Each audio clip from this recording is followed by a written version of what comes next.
listening to the sweet sounds of the After Movie Diner. Support us at patreon.com/After Movie Diner. Or I'll punch you in the teats. Rate and review us on iTunes, Earthling. And now, here's your host, Jon Cross. Yes, that's right. I am Jon Cross, and it's Christmas time. And at Christmas time, I feel warm, I feel cozy, I feel wonderful. I do like this season. We get into all of that on this episode, but I wanted to take this opportunity to say a huge thank you to the people who support the podcast and the website over the year.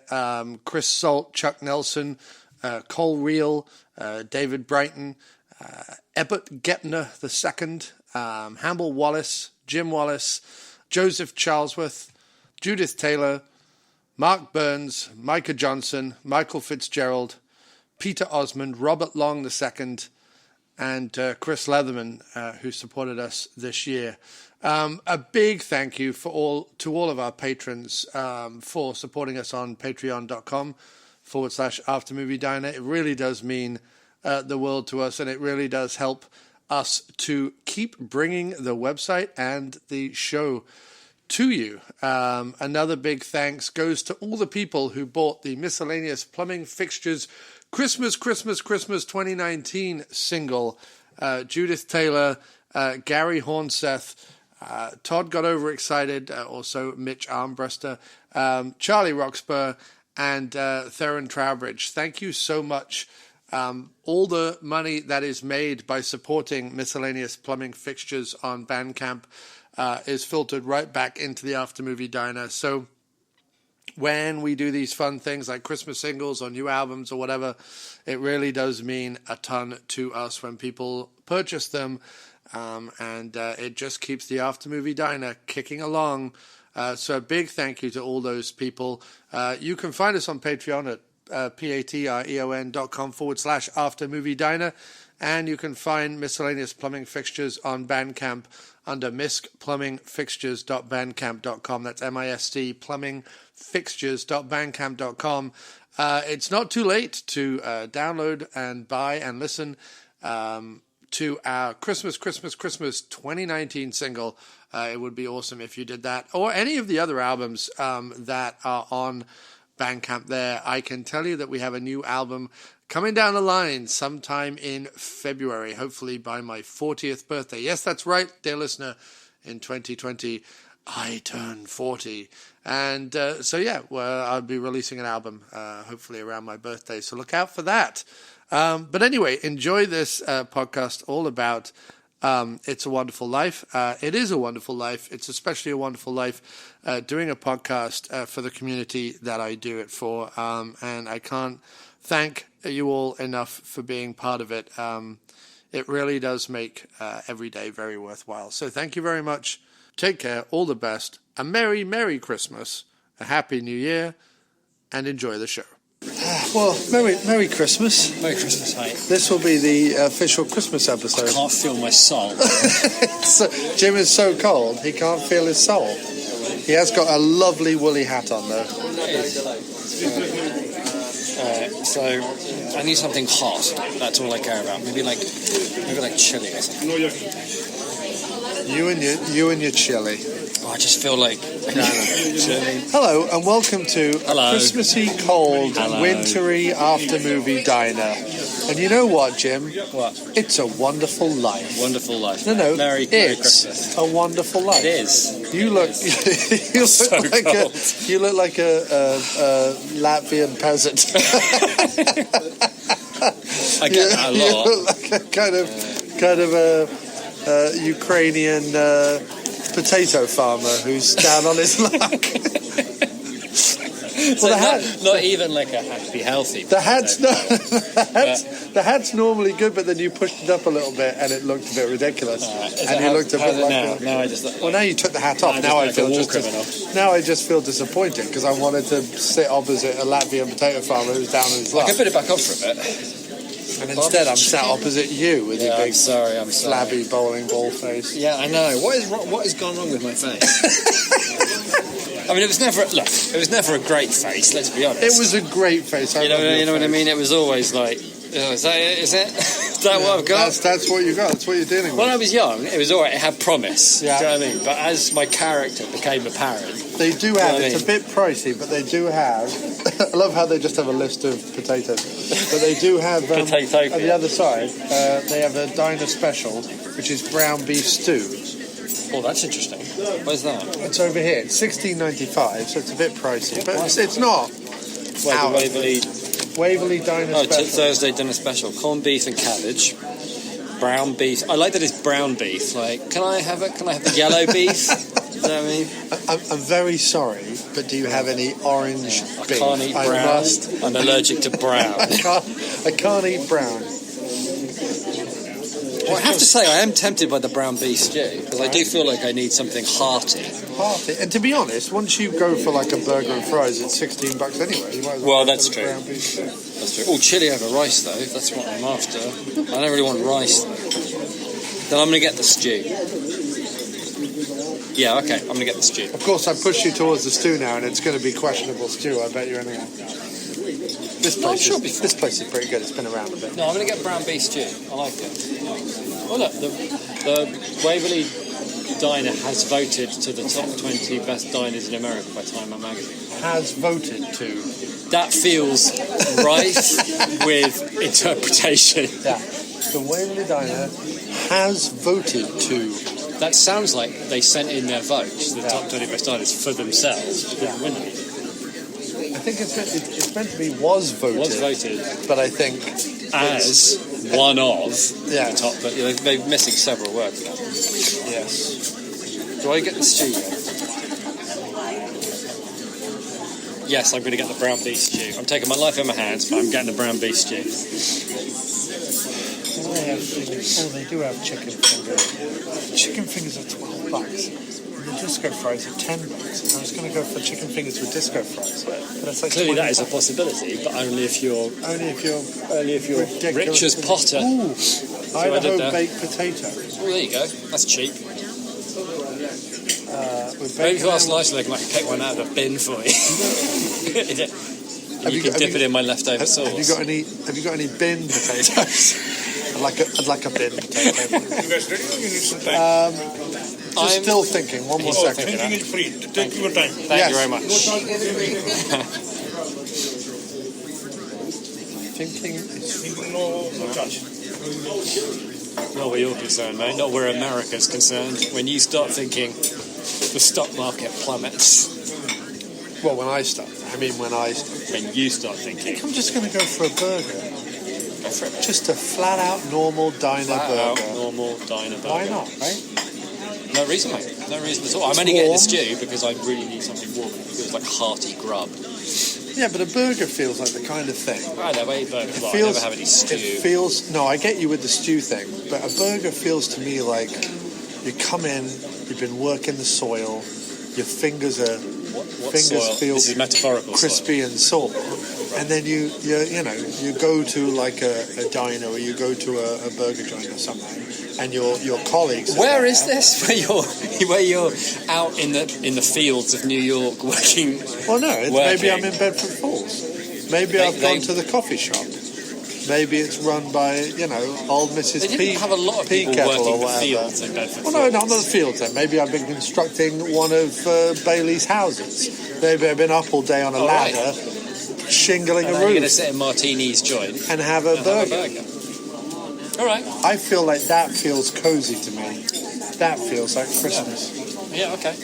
A hearty American... Actually, that was John's recommendation when I said I wasn't going to come back for Christmas. And he said that Boxing Day could be me sat on the sofa watching the cricket, eating a delivery cheeseburger. And he said that sounded pretty good. And I had to admit, that does sound pretty good. It does sound pretty good. So I think I'm going to try that. Is there anything better than ordering like a good delivery burger? You know what I mean? Yeah. And you sit and they go, and then there's a ring on the doorbell, and there is a burger just waiting for you. It's terrific. We don't have the mics on tonight because I forgot to bring the mics because this was sort of a last minute thing. sort of. I ran out very quickly this morning. This morning was a whole thing. In fact, the whole day has been a whole thing. I'm only now... Just recovering? I tell you what it feels like. Okay. It feels like I'm finally thawing out, to use a winter metaphor. Yeah, all right. And I'm feeling better, and the movie has... Helped, soothed you. It has. It's soothed your troubled mind. It's a movie, though, isn't it? It is a very soothing comforting movie. It is a very comforting movie, yeah. Although it's funny because, well, we'll get into it, but why don't you tell me, while I decide, why don't you just tell me some of your, apart from this one, some of your favourite either Christmas movies, Christmas TV shows, or just Christmas things to do? All right, well, favourite Christmas... This section is called Jim's Favourite Things, Christmas Edition. Jimbo's Crimbo? No. Well, I like Jimbo's Crimbo. All right, Jimbo's One of my favourite things about Jimbo's Crimbo... Yeah. Favourite things. There was a tradition, only for like the last 3 or 4 years when we lived in Westcombe. Yes. When my gran was down for Christmas. Yes. And actually, it's probably only for the last couple of years my gran was down. But we would watch the bottom... To gran. Salou. And we would watch the bottom Christmas special. Bottom Christmas special. Yeah. Merry bloody Christmas. With me gran. And because she thought it was him chopping his finger off. Yeah. Ooh. She loved it. She got such a kick out of it. Gold. So there's that. Frankenstein. And gold. Frankenstein. And good. And look, a blue headscarf. And I'm a virgin. No, I only lied to look hunky. That didn't really work, did it? No. So there's that. Rick Mail, Aid Edmondson, bottom Christmas special. Yeah. Spud Gun. What else do I like? Well, Spud Gun, obviously. What? The way Rick said Spud Gun every time was hilarious. Well, there you go. Dave Hedgehog, Spud Gun. Spud Gun. Yeah, well, that's one of my favourites. Who did that? Well, Spud Gun, obviously. What else? I've always thought When Harry Met Sally is a good Christmas movie. More of a New Year's movie, but yes, okay. I mean, it's a seasonal movie. It goes through there's plenty seasons. of like Christmas bits. But it ends on New Year. Die Hard. Oh, controversial. Oh, controversial. It's not controversial, though, is it? I know it's not. Because up until the internet, everyone agreed on it, and then the internet came along, and people were like, "Oh, I'm addicted to outrage." I'm going to get the brown beef stew. And a cup of English breakfast tea with milk, please. Now, soup, vegetable or split pea? Don't worry about the soup, I'll be fine. What about salad? No, that'll be fine too, I'll just have the stew. Maybe he like it. Ask him. Yeah, all right. Do you want... No, I'm good. I'm He's fine. Thank you. Thank you. I'm going to have a cheeseburger. Plain or deluxe? Deluxe, please. Same check or separate check? Same is fine. Separate? Yeah, we'll do check is separate. fine. Yeah, cheeseburger deluxe. How will I done? I'll have it medium, please. What kind of cheese? Swiss. And can you add some bacon to that as well, please? Why not? And could I have a little side of brown gravy for the fries? Okay. Thank you. And you say medium, right? Yes, thank you. And what are you going to drink? I'm just going to have water. It's fine. Thank you. Thank you. Bread or no bread for you? Yeah, I'll take bread. Whole wheat? Whole wheat bread? Yeah, that'd be lovely. Okay. Thank you very much. Whole wheat bread or whole wheat toast? Toast. Okay. Yeah. Thank you very much. Thank you, Kuma. That was a good question, though. What was a good question? I know. What was a good question? Christmas things. So the thing that me and Teresa... Jimbo's Crimbo's favourite thing. The thing that me and Teresa like about Christmas, and maybe that we watch every year now, is we watch Scrooged on Christmas Eve. Scrooge, the Bill Murray one. Because the bit when he, him and Karen Allen exchange gifts, on Christmas Eve, when he gives her knives. Yeah. I don't know, that was always like, I remember watching that back in England as a whippersnapper and thinking, I wish I lived in New York and got to give like small gifts to somebody I was in love with in a tiny, drafty apartment, and now I get to do that. Yeah. It's like really aggressive Christmas music. I was going to say, like, it's a... Yeah, it's angry Christmas. It's on Angry Christmas Volume 3. Angry Christmas Volume 3, yeah. Watch out, we're coming. Yeah. It's an edgy, angry New York Christmas. But there's that. Starts off, follows on with a really just sort of aggressively nihilistic version of "Come All Ye Faithful." Home Alone, that's a good one. We just watched that recently. That's a good one. Kim and I have actually watched quite a few Crimble classics this season. We watched Home Alone. We watched, obviously, National Lampoon's Christmas Vacation. Right. We watched the Shane Black ones. We watched Kiss Kiss Bang Bang, and we watched The Long Kiss Goodnight. Is that at Christmas as well? It is. All of his movies. Even Predator is at Christmas, right? That I haven't seen in forever. But the new Predator. The new Predator. Oh, I haven't seen the new Predator. I'm pretty sure it is actually set at Christmas. All of his stuff is set at Christmas. Why? I mean, isn't that just like silly at this point, or is he just like frightened? I think he's a little frightened, but it's also a sort of in joke. Yeah, I guess so. Like The Nice Guys is set at Christmas, but you never really know that until at the very end, where he's like, "Oh, and Merry Christmas," and then they kind of like slyly look at each other. So there's that. What else did we watch? We watched a bunch of Crimble things. Kim watched White Christmas the other week. What other Christmas movies are there? I don't know. I've gone I haven't watched Die Hard yet this season, but I will. We just watched "'Tis a Wonderful Life." Tut Wonderful Life. So should we talk about "It's a Wonderful Life" and we just want to see it? Well, I mean, yes, why not? It's a very traditional Christmas thing to discuss. That's what we're here It's a Wonderful Life, and I don't normally go in for that, but like we were talking about last time, I kind of now, as I get older, have a little bit of a sentimental soft spot for Christmas. Yeah, I'm inclined to agree. Oh, thank you very much. That looks lovely. And you said no soup, no salad, right? No soup, no salad. Thanks, mate. No. It's very nice. It even looks boiling. It is. It's hot. Still don't know the way to serve it, but I get it. Well, you can't have everything, mate. You can't, mate. It is literally impossible. No. But, so It's a Wonderful Life. When was sort of the first time... I think I've only ever seen it once. They just put the air conditioning on. Did they? They really don't need to put that on. Yeah, it just started blowing on me. That's so weird. Why would they do that? I don't know. I'm hoping it goes off in a minute. Yeah, especially if they've got the fans going as well. Yeah, I mean, I get the fans for Atmos. Like, okay. Yeah. Right? Well, they're not going heavy enough to bother anybody. But they literally just put the air conditioning on.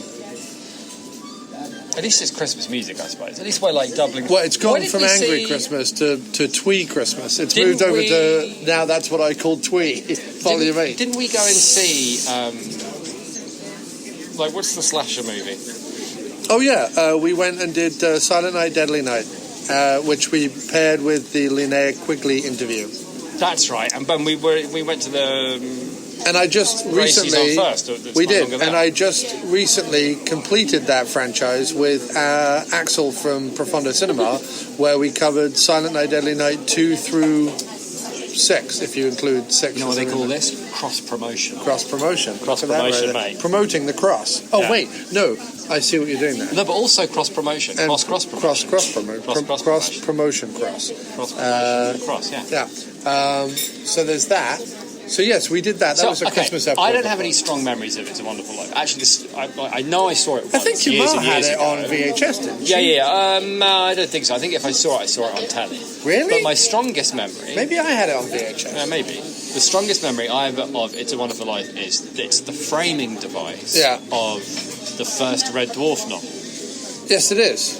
It's like Dave Lister is in Bedford Falls on Christmas Eve. Yeah. It's got that heartbreaking... Like, actually, as a novel... Yeah. It's like maybe the best thing of all of Red, and I love Red Dwarf. Yeah. But reading the novel, the way it's put together, I used to have it on audio cassette. It's so Chris good. Barry used to do it, and it's so like it ends in this possibly tragic, sad way. Kind of.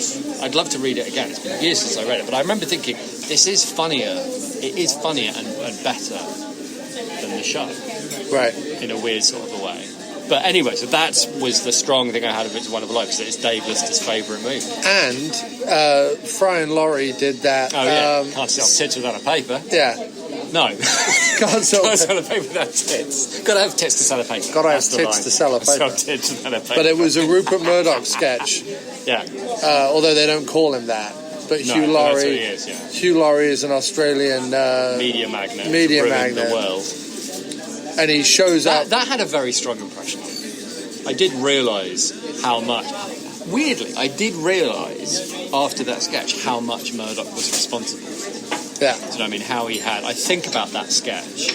Whenever Teresa says, why do you hate Murdoch so much? I think about that sketch. That's the first thing that comes into my head. Yeah. Because what they did really well with that sketch, for people who haven't seen it, is that it's not that, oh, the world is this wonderful place without him, but it's this idea that the world is like how it should be. Like, so in other words, a paper is full of news, not full of like garbage, outrage, and tits. It's full of news. And, you know,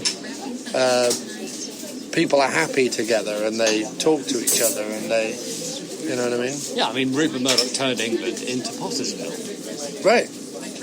And America. And so it continues. Yeah. Yeah, I mean, the weirdest thing I had about this whole movie is how is this such a popular American movie when it's just like a giant socialist screed is what it is. It's insane to think. Well, no, I mean... That now, if you asked Americans who they would vote for, George Bailey or Potter, they would vote for Potter. Well, they did vote for Potter. What do you mean? Well, I mean, we literally have President Potter. But that's what I'm saying. Right. But no, the disconnect, and I'll tell you what it is, and I know where you're coming from, but I'll try and put it in a more... Clearer, better way. Well, no, just... No, I didn't mean it. You know what I mean. No, I'm agreeing with you. Oh, okay. No. What I said needs to be put in a clearer, better way. Meaning that... Thank God you're here. Meaning that, again, it can be really difficult to talk about, like, society these days without kind of coming across as horribly political. But even from an apolitical stance, please for a second ignore, you know, libertarianism, liberalism, or any other kind of side that isn't Republican, right? The things that I, as just a human being, regardless of my politics, right? Because I've always said this. I've said this about Trump. It's never been about his politics or about whatever. It's been about him as an individual. I've never understood anyone in the world, least of all his many wives, or the porn stars who fucking had sex with him. I've never understood anyone looking at him and being like, that guy. Either that guy speaks for me, that guy seems like a fun golf partner, that guy seems like... Well, I've never understood it, because I look at him and I just see a big, flabby, hate-filled sack of narcissism that I wouldn't spend 3 minutes with without vomiting on or urinating near.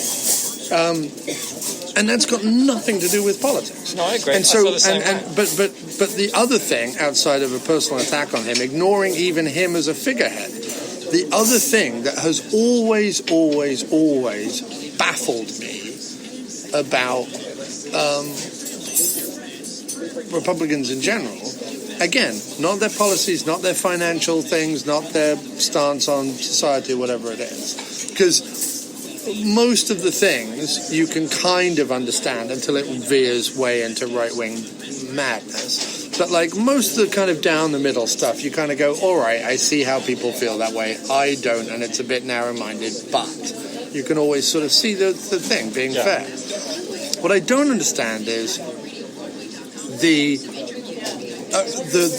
marketing ploy of longing for this like quaint 50s small town Americano, 2.4 children, you know, a bunch of like roll up your sleeves and work hard and happy America and backslapping and all the rest of it. Mm-hmm. Right? Yeah. And then having absolutely no problem with the monopoly building massive greed and insanity of corporations run by literally just a handful of people. I've never understood being able to put those two ideologies side by side. They're in such massive contradiction to each other. And the only thing is that they're like, well, you know, corporations are good because they give you someone to work for, right? And you're like, but that's not that wasn't the American dream. That's not what It's a Wonderful Life's about. It was about working for yourself. It was about building something yourself. It wasn't like selling it all to the man because he might one day condescend to give you enough to buy a nice pair of shoes. Like, it was about building something yourself. And also, when you actually think about the movie, like, Jimmy Stewart's motivation is entirely about not having people under the thumb of one greedy man. Right. That was just like, we should be responsible for each other. Right. Like, you lend me, because there was that bit in the back when he says, I don't have the money. We don't have the money here. The money's in his house and like this guy's house, and his money helped you build your house. Like, that's how it all works. Well, right? it was like recently where we were having our healthcare meeting where, so we have healthcare provided by insurance company, Universal or whatever, but then our company also pays in, like, on top of that, because I work for a non-profit and therefore I get a bit more of a kickback from my healthcare. Okay. But then we have obviously dental with another person and fucking eyesight with another, whatever. Show, yeah. And in order to manage it all, they have yet another third party. Wow. Look at the carrots in that stew. That looks amazing. Brilliant. If you like some mayonnaise, I put on the side. Oh, thank you very much, sir. It's a right pleasure. That looks terrific. Look at that. Lovely jubbly. Lovely Bloody job. Nora. This one for you. Excellent. Thank you so much. Terrific. Thanks, Kumar. Damn, this looks good. Oh, and I got an onion ring. I got just a random I wasn't onion expecting. In a brown beef stew. Yeah. In England, if you order a brown beef stew, let's face it, it's like, we're going to put things that you don't want to know about, and we'll cover them in sauce so you don't have to look at it. Yeah. But this is more like, what about giant chunks of meat, soft? Yeah. That looks really good. I'm Soft actually meat. jealous of you now.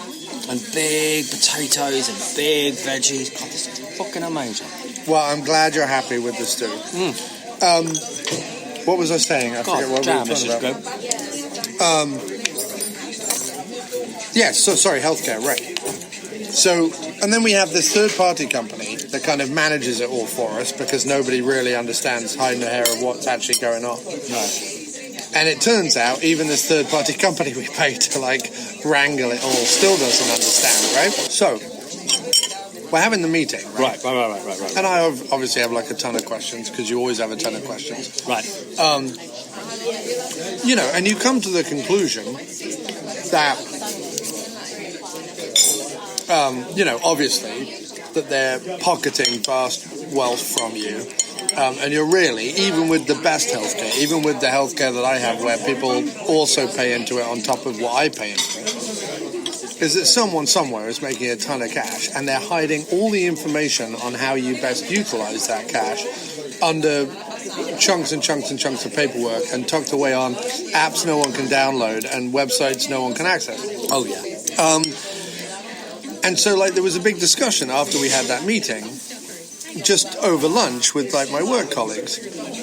And they were like, oh, you must miss the NHS and stuff like that. And I was like, look, I have no problem with living in America. But the reason why something like the NHS, or even something like Obamacare or some version thereof, feels nicer to me, is because instead of saying $200 out of my paycheck just goes and sits in someone's fucking bank account somewhere so that they can, I don't know, buy bigger yachts.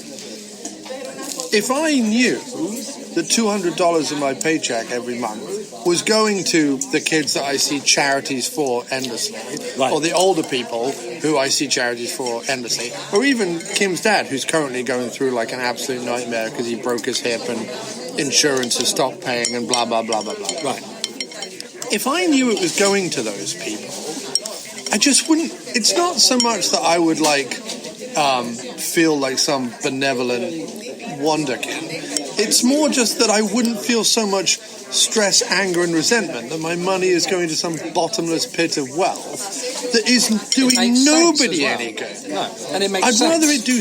I think what I get so frustrated by is this idea of like, well, charities will sort it out. You shouldn't pay taxes. We should give money to charities instead. And I'm like, no, I get certain charities needing to exist. But like, there are a lot of charities out there that I'm like, isn't that the purpose of local government? Like, isn't it the purpose of local government to make sure that kids are educated or kids are fed or that people have a roof over their head or whatever? School books. Right.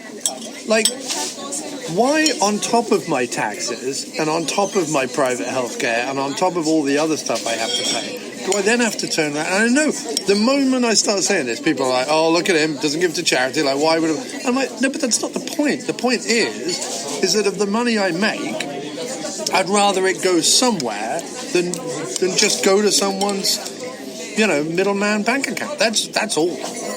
And I still give to charity, and I give to animal charities and children charities and things like that. It's not that I don't give to charities. It's just, and with private healthcare, the fact that there's all these, like, cancer charities and diabetes charities and whatever, I'm paying through the nose for, like, private research and medical research and medical pills and medical everything else. Like, one or the other, mate. Like, I can't give all the money away. Like, you've got to figure something out.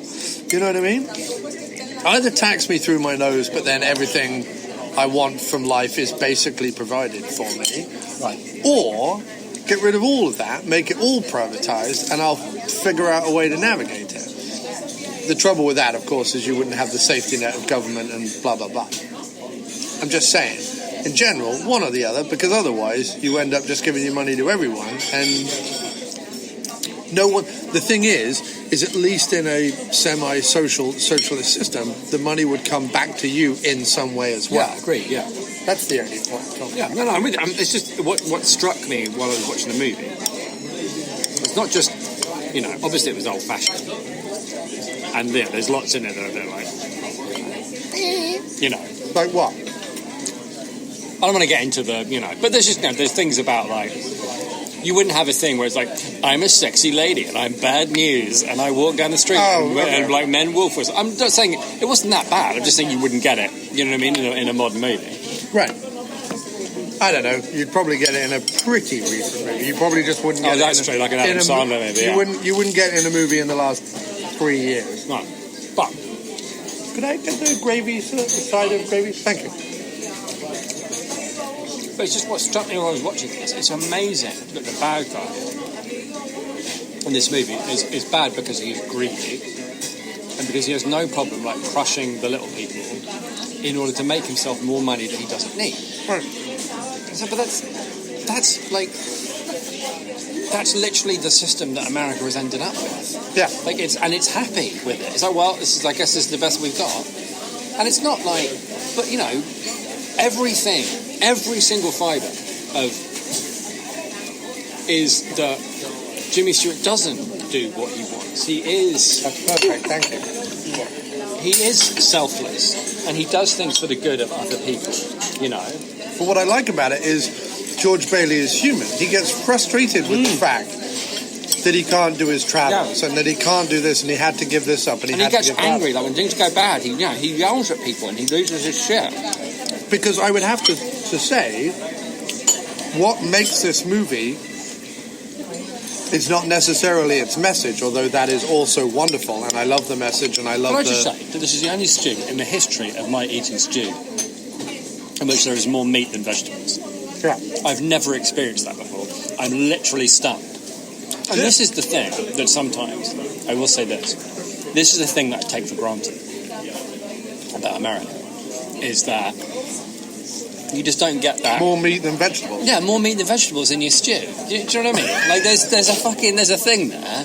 Right. In England, they do take the piss out of it. Yeah, they do, yeah. Like, on a regular basis, they will take the piss. Yeah. Because they can get away with it. Yeah.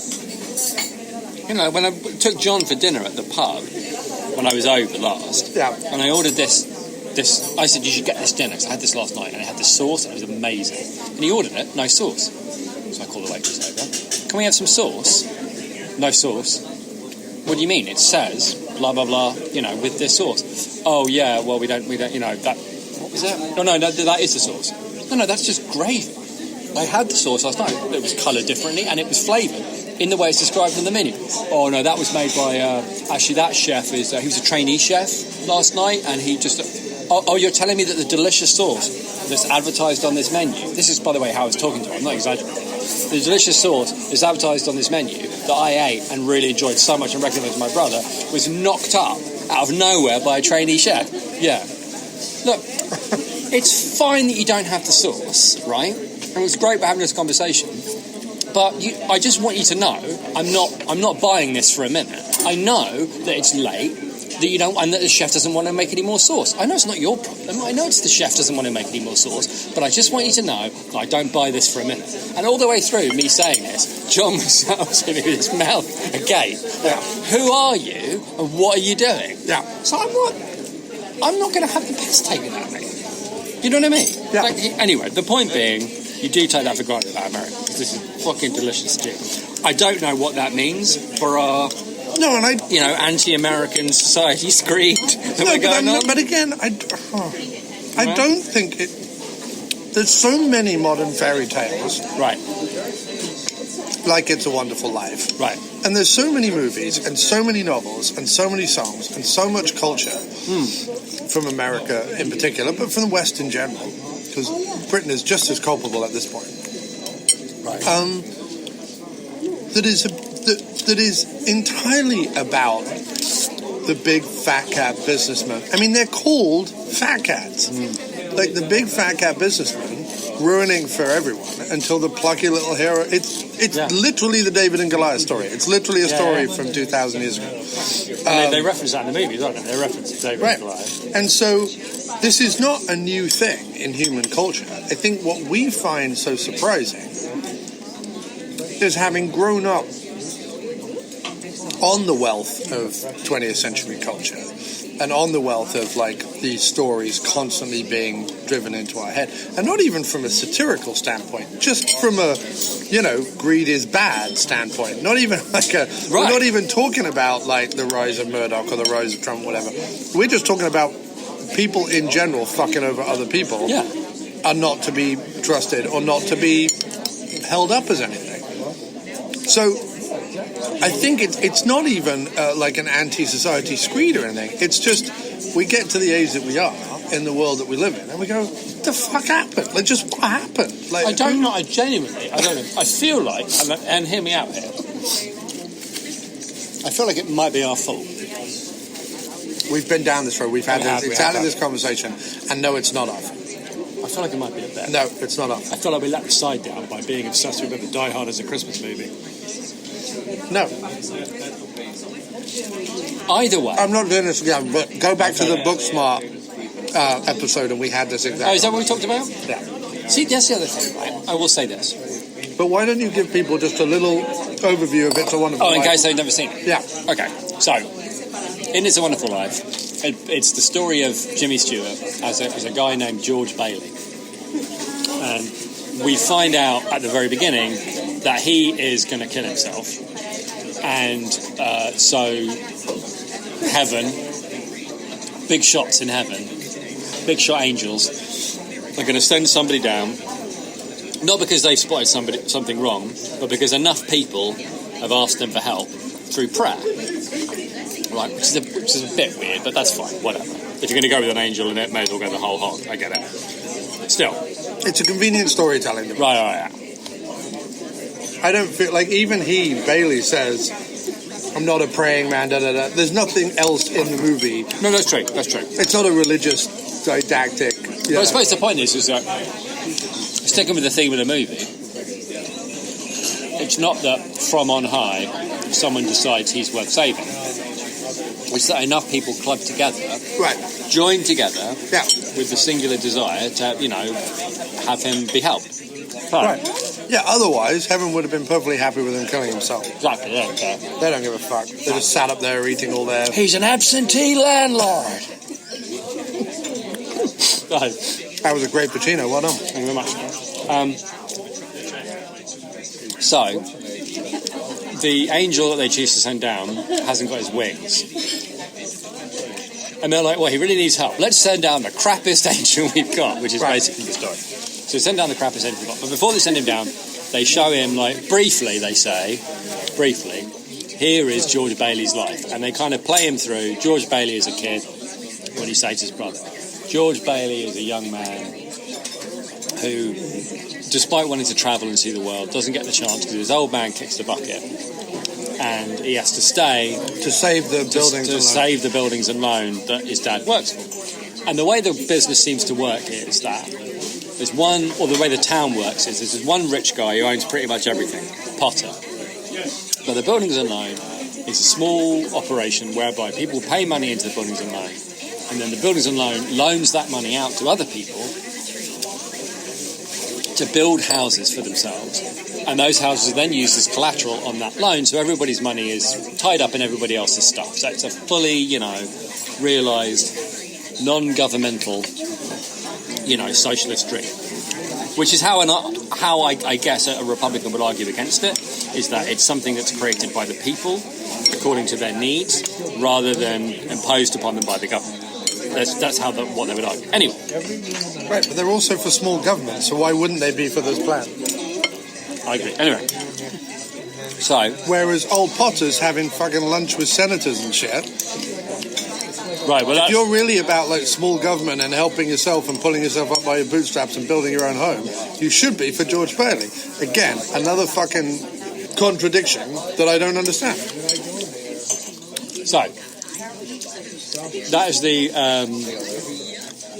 what's the word? That is the, that's how the town works. That's how the town looks like. On the one hand, you've got George Bailey helping out the town and always having to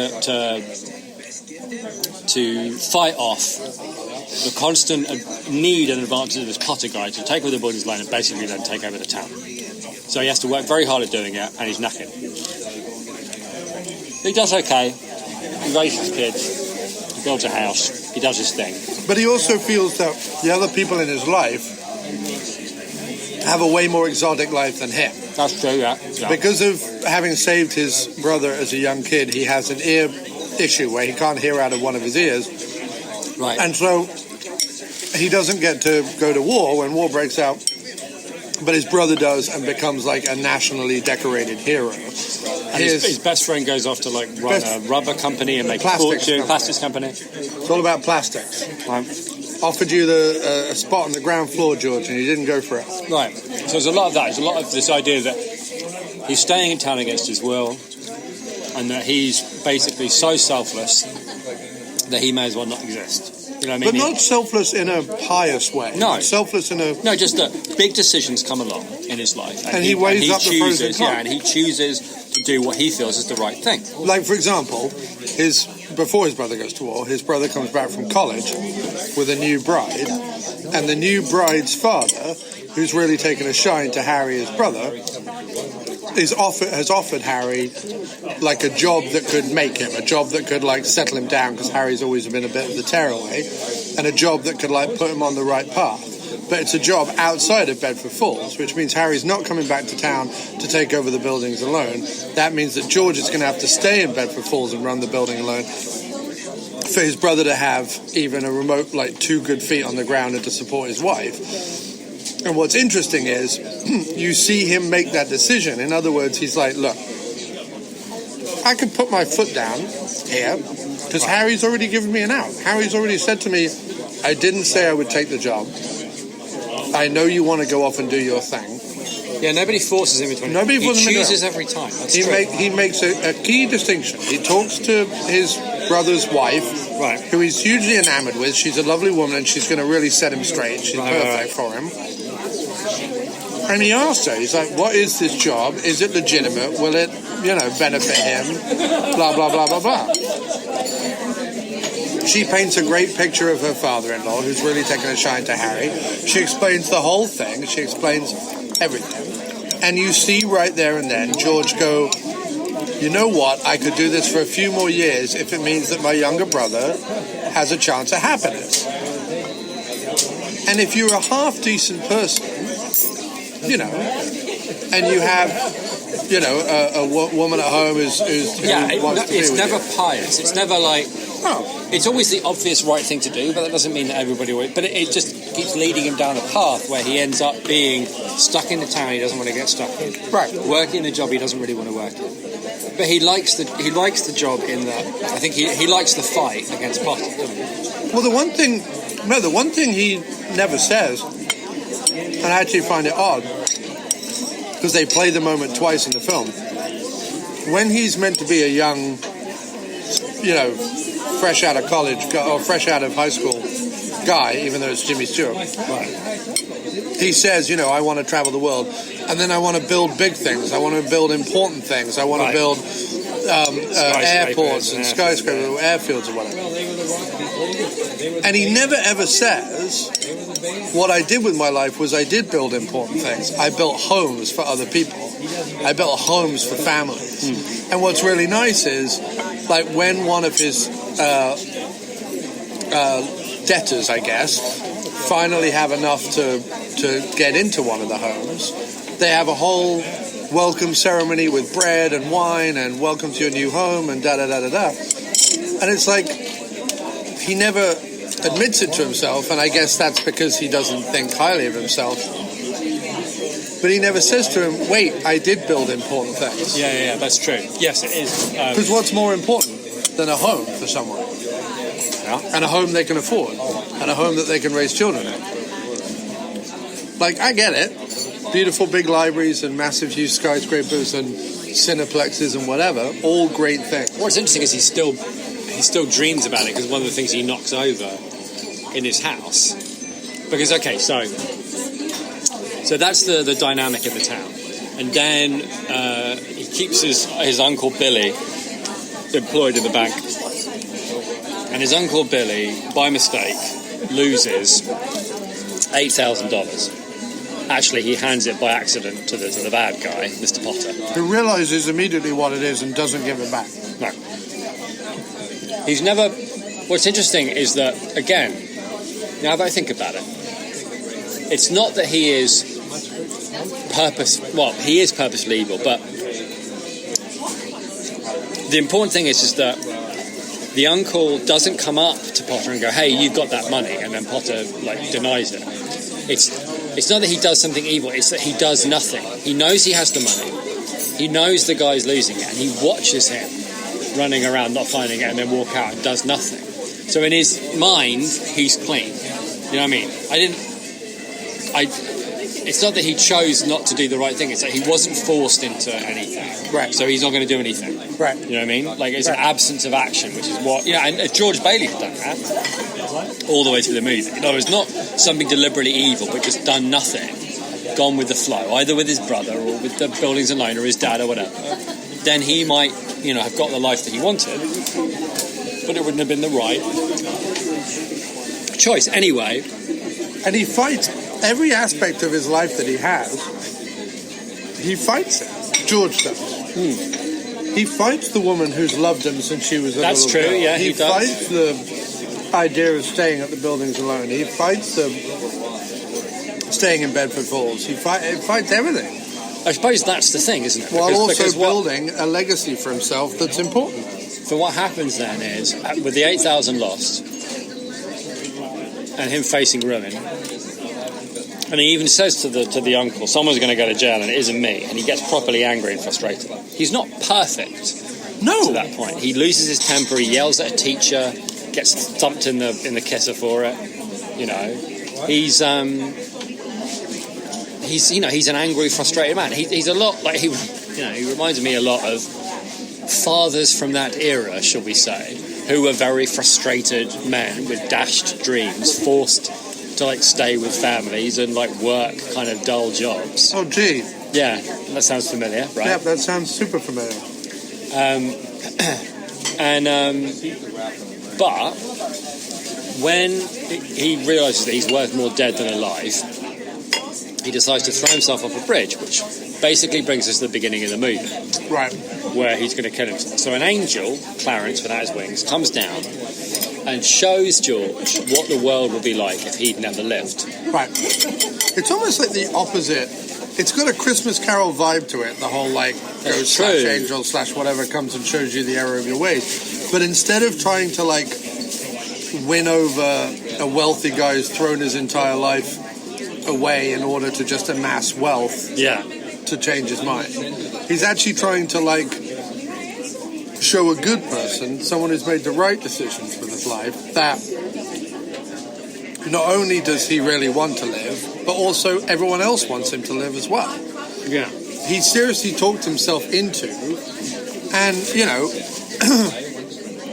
I don't want to get like super personal here, but I've been in that place where you're like, everyone would be better off, not financially better off because I've been whatever, but everyone would just be better off if I wasn't around.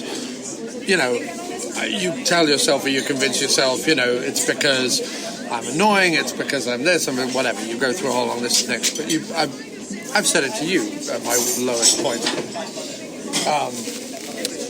You make those decisions, and it not that I would ever have done anything about it, but it seems like a very human thing. You're right. It's a very personal, very human thing. But just like you're saying, to say everyone would be better off without me, because you're right. That's, you know, really genuinely depressed people. That's how they think. So, and it's because just as Clarence the Angel shows him all the positive impact he has had on the town and all the negative things that have happened without him, as you live life, if you have any kind of like regular conscience or whatever, you don't go through life patting yourself wildly on the back for the stuff you may have done, right? But you do beat yourself up over every tiny little thing you do wrong. Life is a constant stream of, well, shit, I shouldn't have done that. And you're right. That's a good point. As you live through life, you're only aware of the negative ramifications of you existing on the planet, whether it's, you know, waste at a very base level, whether it's like all the waste, all the stuff you consume, all the stuff that the environment you affect around you. Like, if you're conscious at all of that, you're aware of, you know, the landfill, the part of the landfill on the planet that has your name on it. You know what I mean? So there's that just by existing in 21st century taking up space society, you are negatively impacting the environment around you. Let alone, thank you very much. Thank you. Let alone the arguments you get into, the stresses you have, the people at work where you're like, I wish they could just see me as the good person I think I am, rather than getting frustrated. I see you, like, there's always that thing. I see you getting frustrated with me, and I know why you're getting frustrated with me, and I really just want to explain, you don't have to get frustrated with me because we're both trying to achieve the same goal. But the more I try and explain that, the more frustrated you're getting with me. You know, we've all been in that scenario. So you only ever are really aware of the negative impact. And I think that why, you know, I've constantly gone back and back and back to the friends I've made through doing the podcast, or the friends that I've managed to keep for decades in my life, or whatever it is that we do, on most occasions, rather than that, well, I'm not going to say anything and I'm not going to do anything, we positively reinforce, as a community, my group of friends and stuff, we positively reinforce each other as much as we can, whether it's sharing stuff we've created, whether it's literally saying I love you, whatever it is, and everything in between. The reason why I constantly push for that and I constantly try and be a part of that is because I've been at that lowest point, and people have, like that bit at the end when the town folk come in and like give them the money they've all saved up and help. Like, that's happened to me. Literally, people out of nowhere rallied round and got me out of a hole. So without you asking, without me saying that. While you were asleep, while I was asleep, just like while he was away. Yeah. So you're right. Now that I think about it, when you look through the movie as a whole, what makes it a success, as opposed to A Christmas Carol, which is an incredibly effective story, the idea of it's never too late, redemption, even the most, you know, it's essentially the reason such a great story is it's incredibly kind to the most cruel man that he could think of. He thought up the most cruel person that he could, like the most heartless, inhumane bastard that he could think of, and he was kind to him. Like over the course of the story. But what's different and great about It's a Wonderful Life is that what happens in it is it does speak to people to the way people actually are, like ordinary people, like you're saying, that feeling of people would be better off if I wasn't here. And I don't make great choices. You know what I mean? Like I try and do the right thing when I can. And I've done, I get angry, I get frustrated, and I do things wrong. Yeah, all George It Bailey all plays into that. He's all a very George human Bailey character. sees is all the bad decisions he made that have stopped him being able to fulfill his dreams. He does not see them as good decisions that help other people. That's also true. Yeah. And not other people thrive way beyond him, but just other people exist happily and coexist happily. You know what I mean? Yeah. Being able to go into a bar and know the bartender, or go into a shop and be like, "How good day, Mr. Bailey," or whatever. Just like a general human kindness. And it's funny. Like, I will happily discuss and dissect both the very great and the very negative about the world till I'm blue in the face. But the thing that I constantly try and, like, the thing that taps the back of my brain and goes, stop all the noise for 30 seconds and remember this one thing. It's that basic human kindness, and it's not from any philanthropic or great pious or what, even particularly selfless place. It's a very selfish feeling. My feeling is that if you open a door for someone, or if you say, "Thank you, Kumar," the guy who served you dinner, or whatever it is, it takes literally no time, takes no effort whatsoever. But he might have had 10 shitty customers in a row who've treated him like whatever. Right. And just by treating another human being as a human being, I'm not exalting this, I'm not saying I'm the best person ever, this is not about me, I'm not saying that at all. I'm just saying, if you treat other humans as a human being and say thank you when they do something nice, or say please when you'd like something from them, or call them by their first name, whatever it is, generally, even with all the shittiness in the world, your community, the thing that you can actually affect, because you can't, like, yes, we can all vote and we can go on marches and da-da-da-da-da, but in the grand scheme of things, we can't positively or negatively affect the world as a whole, or even countries as a whole. What we can affect is our immediate community. We can choose to either be a presence of regular decency or a presence of, utter shittiness or arseholeness or whatever you want to call it. Arseholery. And it can be fucking difficult some days, but you just have to kind of be like, and I do, I get stressed out and shout at people, and I'm grumpy and I'm old and I'm miserable and I get depression and blah, blah, blah, blah, blah. But what I try very, very hard to have, for the same token, is just a basic, decent humanity. And you'd be surprised how difficult that can be for some people to focus on when there's all this other noise. And it's not their fault, it's not their problem. I think everyone wants that from them. I think most people, not everyone, but most people want, I think most people think they're doing good by pointing out Trump's idiocy or Mitch McConnell, whatever. But if they stopped for a minute and looked at their immediate community, what can I do for my friend? What can I do for my mum? What can I do for whatever? Knowing that all those relationships are complicated, knowing that no single two people on earth exist without some level of complication. May I get you something else? Are you good? Do you want another tea? Or? No, I think I'm probably all right. I think we're good. I think we'll just take No rush. You take your time. I'm not chasing you out. Just want to make sure, Okay, well, That's thank you very very kind. much. By the way, No problem. It's okay. the stew was He unbelievable. was excellent. He loved the stew. And my hamburger was fantastic. Exactly what I Especially wanted. this kind of weather. Yes. Yeah. It's really good. My Definitely. compliments to the chef. Yeah, It was amazing. No, and so I just think that, well, you know what I'm saying. Yeah, I agree with you. I think that there's... I wish I could put it more succinctly. No, I know what you mean. Sounding It's like a very- self-aggrandizing douche. No, you're not. You're just saying that the nice thing about movies like this, and why they make us feel the way that they do, is it's a reminder that we're not too far away, ever, from feeling real empathy and compassion for the struggles, however small, of other people. because that's what we have to go through.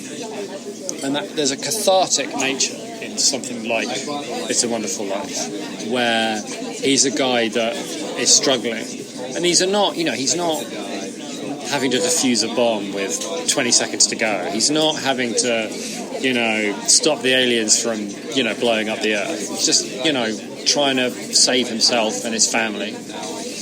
And it's small, but it matters because just, like everything we're saying about why the movie succeeds in terms of how real it is.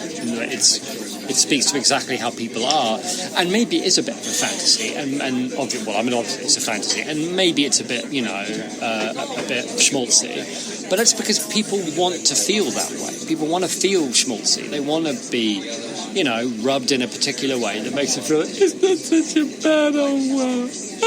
You know what I mean? Like, they want that because people get reminded of that every now and then. I mean, usually it's like an internet video of a monkey seeing, I don't know, like another monkey with a hat on. Or I don't know, something where oh look, maybe the world isn't totally evil or whatever, Right. And given that, all the shit we're bombarded with every single day, just like the rage and the anger and it's never gonna, the hopelessness. Right. There's so much rage and hopelessness in the world. In fact, the world, every time I open up the internet, it's mostly rage and hopelessness. Even about, cricket, it's rage and hopelessness. It's cricket. Yeah. Why are we angry and hopeless about this? Yeah. It's fundamentally silly. Yeah. And there's a great line that I think of all the things that Potter kind of talks about. One of the things that kind of momentarily rings true that he says is something along the lines of, and I forget the exact line, but he says, do you think if you needed help, any one of these people that you've helped would do anything for you? They'd run you out of town. Right? Now, when you think about it, just because as people are deep down inherently nice, not necessarily good, but just nice. Yeah. People are also inherently deep down, a little bit proud and a little bit greedy and a little bit well, this is mine now and I've made my own corner of the world and leave me alone and this is mine. Yeah. So when he says that, there is this, and also because when you first meet the townsfolk and they come on Bailey, they're all demanding because the bank's about to go under. Right. Because of course it's 29. Yeah, 29.30. The bank's about to go under. Potter swoops in and saves the bank. And the buildings alone has to stay open all day, or they have to fold essentially. And I don't all understand that, but then we weren't alive back then. But I get the basic picture. And when all the townsfolk show up, there's literally townsfolk that are no, I want all my money right now. And even though I know you're using your honeymoon money that you saved up for and your family saved up for, and I know you're paying it out of my own pocket, I want my money. And with each person who comes to the grill of the savings and loan, each of them just goes, they go from the guy who's I want my whole $247 to a guy who's I want $100. And he's oh, come on. I want $100. And then the next guy is I'll take 20. And then the fourth woman is I just really need $17.50. And he gives her a big kiss and he's I can do $17.50. Yeah. And it's there's that idea that the guy who's nope, I want my entire $247. That if Bailey had gone directly to him and said, can you help me out? That he would have been sorry, George, no can do, whatever, times the time. And maybe each individual person. Right. So now, obviously, we're proved wrong a little bit at the end by that, by the overshowing, and obviously it being Christmas and it's his wife who goes to them, it's not him. They all know that by that point he's built them all houses and whatever. They've done very well by George Bailey, so whatever. But there's that mindset that Potter has of they'd run you out of town on a rail. Because there is a nugget of truth to it. It's not entirely true and it's proved wrong. But because there is some human truth to that, it allows Potter's mindset and allows people who would adapt Potter's mindset to continue that mindset. Yeah. Because I don't want to be the one that gets screwed over by everybody else. Right. Because if you look at the world like if you yourself are a grasping, greedy, no backbone narcissist, you assume that everyone else is a, greedy, like given half the chance, everyone else would be that. And I think the worst, people talk about social issues and financial issues and other things that the current government and presidency are doing, and they're all valid, like they are all scary, big, valid things. But I think even more problematic to me is, despite the number of people who can see that his humanity is repugnant, the president's humanity is repugnant, not necessarily his policies or blah, blah, blah, but his humanity is repugnant. Yet, currently, one of the things that hurts my heart the most is that his repugnant humanity is constantly being validated. That it doesn't matter how many arrows you shoot at it, it doesn't matter how many fucking babies you wave at it, or puppies or whatever. His stance that he could shoot someone on Fifth Avenue and get away with it feels horribly true. Because he's constantly being validated by seemingly, and again, this is the media, but by seemingly thousands upon thousands of people. Now, I can choose to sit here and be like, no, that's not true, or that's fake news, or that's, the numbers are inflated, or, no, maybe for the first time ever, but I feel like he's going to get re-elected. Oh, no, I didn't used to think that, like a month ago, but now I think. And I think that the thing with the Potter character, and It's a Wonderful Life, as a direct correlation, is that if you think the rest of the world would act the way you would act, in other words, sorry mate, you can't have $20 even though I'm sitting on 200. If you act that way, or you think that way, you assume everyone else thinks and acts that way, and therefore you have no problem screwing over thousands of people. You have no problem like being a slumlord. You have no problem, taking away people's rights or yeah, because if the people in the slums had any brains, they'd be the slumlord. Right. And if that's your basic assumption about humanity,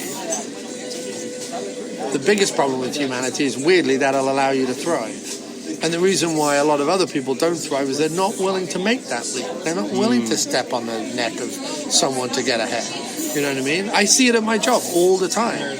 My direct supervisor is, as nice as he is a career-focused, what do I have to do, whose ass do I have to kiss, and how little work can I get away with doing while I do it. While hopefully not listening to this podcast. I couldn't give a fuck. I've literally said this to his face. And when he looks at me, and all I'm saying is like, I would like just a moderate, respectable raise where I'm paid what I'm earned for the work that I'm doing. And I would like to take a little step up, and instead of like doing in the case of my work, like the content, which is essentially like the manual labor, but just the constant updates, I would like to be involved more in the overview of it, the strategy of it, I would a little bit more control over what you're doing. No, but not even control. I would like to just sit back a bit and be able to be like, okay, now I can see the puzzle a little clearer, which pieces go where. At the moment, I'm so like in the puzzle that I've got no idea where other pieces are and what they're doing. So that's all I ask for. And yet that is either never going to happen, sneered at, disrespected, like, why aren't you trying to like up the zigger or lickety split? Thank you very much. Thank you so much. We're doing the separate checks, right? That's cool? Yes. Why aren't you doing that, blah, blah, blah, blah, blah. And I'm like, because I really, like, that's not, my goal is not to be you, like, my particular boss. It's not even to be my boss's boss, the VP guy. Can you imagine me as the VP of anything? Nobody needs that. I don't want that. It's not that I couldn't. You make a compelling argument. No, it's not. Again, you think I'm being down on myself. It's not. It's just that I have no desire No. I know what you mean. And some people on the planet have no desire to... No, I know. I'm with you. Go up through a company in that regard. But people do want to be treated with like a modicum of reward for good work done. And I think the biggest problem is that doesn't happen more often than not. Yes, I'm inclined to agree. Again, I think you make a good point that the simple thing that It's a Wonderful Life is trying to say is that if you treat others with kindness, you are likely to, at least around you, which is basically what you're saying, the world will not just be kind back, but that everybody will be kind around you, because what you're teaching people is, through behaviour, this is what you can expect from people. And if you behave that way, like this is what you can expect from people, then maybe that, everyone will behave that way at least a bit more often, and then we'll all be a bit better off. I think one of the most insidious things about Trump, actually, other than the fact that he's obviously a repulsive kind of mad alien toadfish, right, is that... Okay, that's amazing. Yeah. Is that his ability to... he has no problem framing everybody's motives and actions in the worst possible light, in order to undermine them, so that it's not just that his behaviour is awful and terrible. It's that everybody's behaviour is awful and terrible, and he's no different. What he's basically saying is, you're the same as me. You're selfish. You're cruel. You're doing things to advance your own purposes. And the reason he gets away with it is that it's not untrue. You know what I mean? It's not untrue that everybody's out there trying to look after themselves and will, on occasion, lie a little bit, cheat a little bit, frame their own narrative in a way that suits their purposes. That's true. But it's not just that. They will regularly do things. Take the impeachment probe in the House, for example, right? Yes, a lot of people are doing it because they're rabidly anti-Trump, they just want to take him down. But I believe a lot of them are saying this is probably going to lose us the election. But it's wrong. What he did was wrong. And unless we say something, then we're saying it's cool. And if nothing else, we just have to say... And we said it's cool for 3 years already. Right. We said it was cool prior to the election when... Anyway, yeah. But you see what I mean? 100%, yeah. And at a certain point, where do you draw the line? So he sees everything they're doing as they're just trying to take me down. Failing to realise that they knew from the very beginning of this process that they weren't ever going to take him down because the Republicans control the Senate. Also, to bring it back to movies, what also amuses me is that when you think of, probably one of the most Republican of genres, the Western, the hero is always the steely-eyed, softly spoken and or damn near quiet guy who is, strong, inward, and only shoots when he absolutely has to in order to either save a town or right a wrong. And the villain is always a, babbling-mouthed, crazy, sweaty, laughing... Fat lardass. Lardy guy mopping his brow and yee-hawing through everything. Gaggling about either the women he has or the money he has or the saloon he owns or whatever it is. He's always utterly repulsive and always talks way too much and whatever, sweats way too much and whatever. And how everyone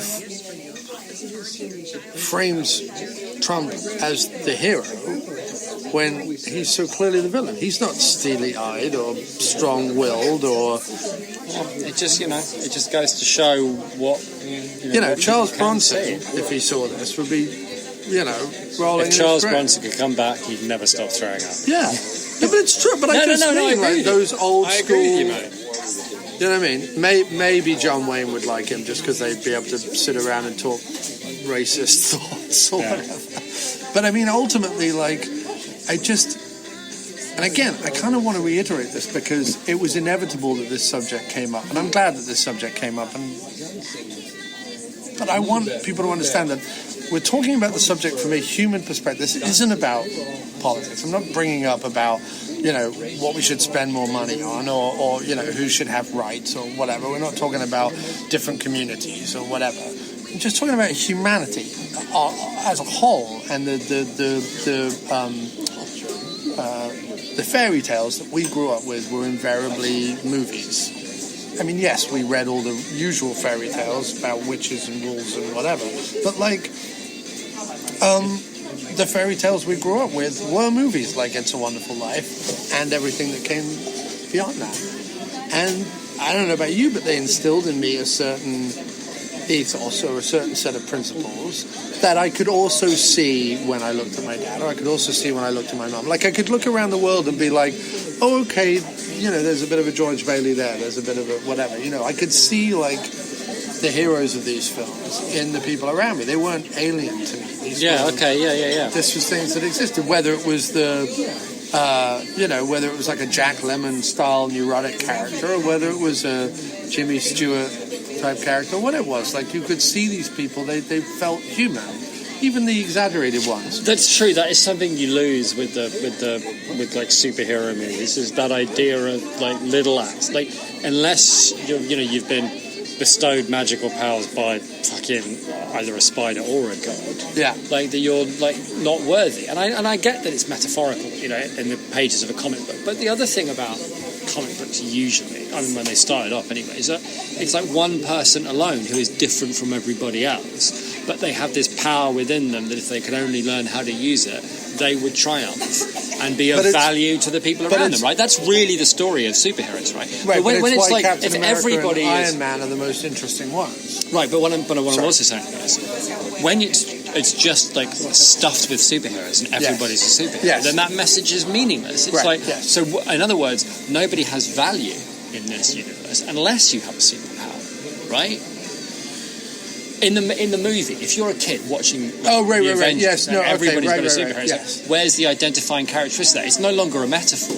Right. Like when it's Spider-Man, it's like he's a nerdy kid who's like, you know, needs to learn that he has power to, you know, affect the world around him, right?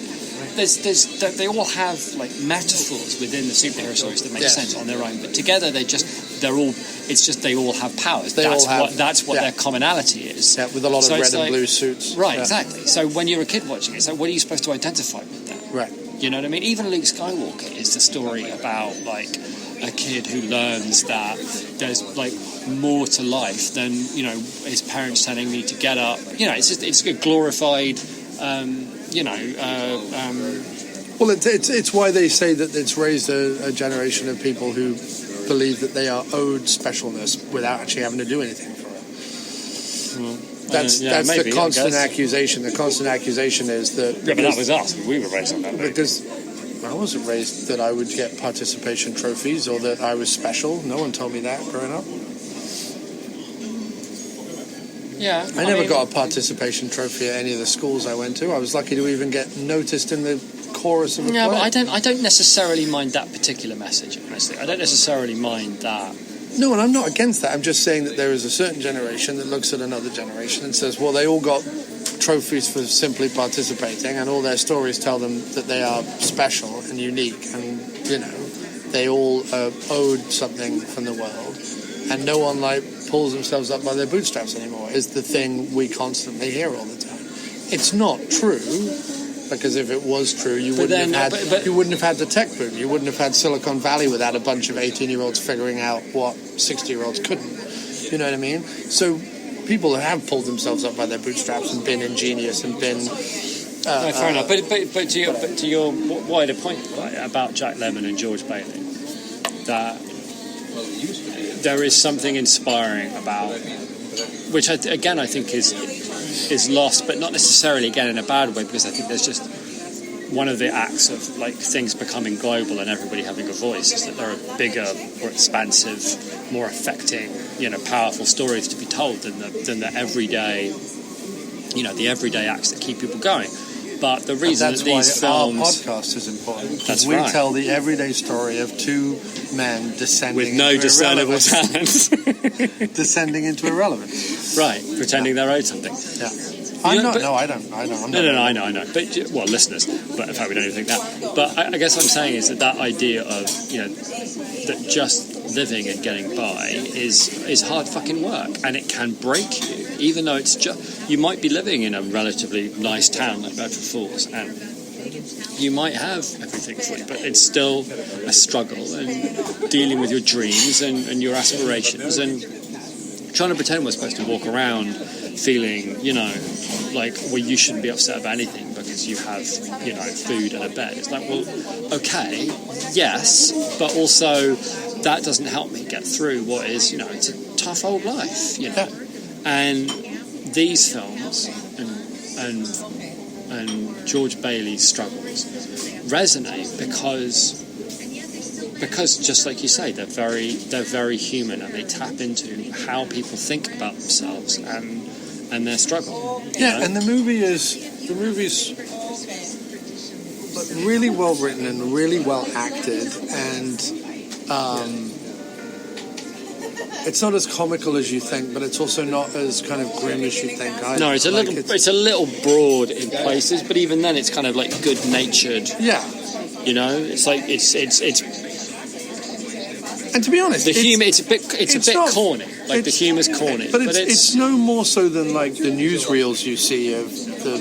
That's true, and there's an underlying people feeling. Coming home to small towns from the war, being all like, and the plucky boys are back in town, and blah blah blah. It's like very much like that. That's true, and the corniness is, you feel underneath all that is a desire to reach everybody, to not like, I'm going to make people like me laugh. It's like, I'm going to make everybody in the room laugh, even if some people are laughing more than others because it's all a bit corny. It's like, let's get everybody together. Well, also the other thing is, like, while the movie ends with a very large gesture, and while in life sometimes it's really nice to have those large gestures there to be reminded of the goodness of humanity, I think it's almost more important to not. It's not just about coming to someone at their absolute last hour of need. Life should be more about a sort of almost constant maintenance.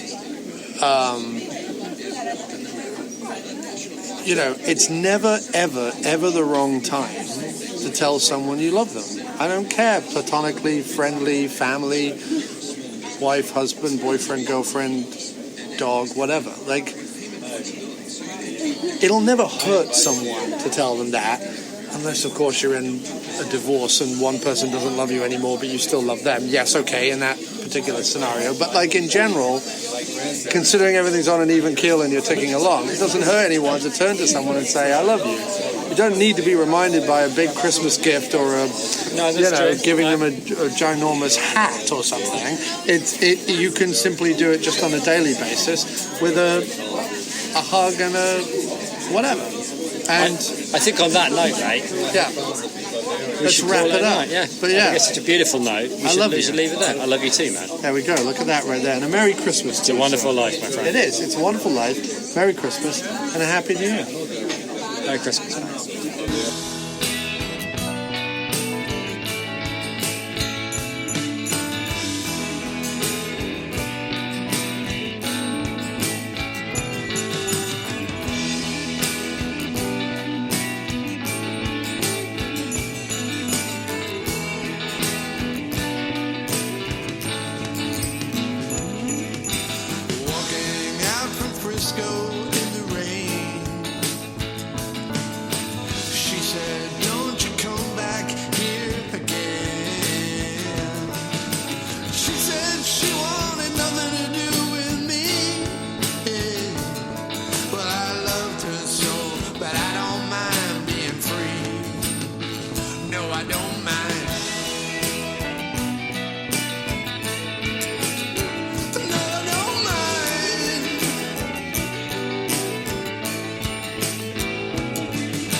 said I used to get drunk and take dumps in her favorite shoes. I may have done once. She said once she caught me with 4 different women trying to choose. She said I once got arrested for threatening a statue of Ulysses S. Grant with a gun. She said she could cope with all of it, but there was just one thing about me that wasn't fun. That's I don't really mind Christmas. Honestly, I could take or leave it. I just don't like Christmas. There's lights and tinsel and all of that shit. I don't like Christmas. People are slightly nicer than they were a month before, and I don't like Christmas. But for her, that was the final straw, 'cause I don't mind Christmas. No, no, no, I don't mind Christmas.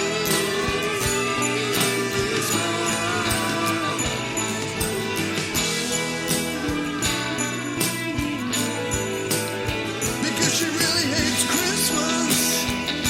She hates it deep down to her core. Yeah, she really hates Christmas.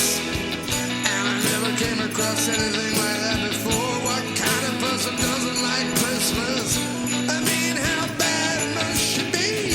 Sure, she recycles, donates food to the shelters and has a Nobel Peace Prize. But she doesn't like Christmas like me. No, she doesn't love Christmas like me. Who hates Christmas? She does not me. I don't really mind Christmas. I can take it or leave it, but generally it's fine. 1, 2, 3, 4, 5, 6, 7, 8. She doesn't like Christmas. 1, 2, 3, 4, 5, 6, 7, 8. Doesn't like Christmas. 1, 2, 3, 4, 5, 6, 7, 8. I don't mind Christmas. Merry Christmas or whatever you do this time of year. Enjoy it and be good to one another. Not like her. She's a really bad person.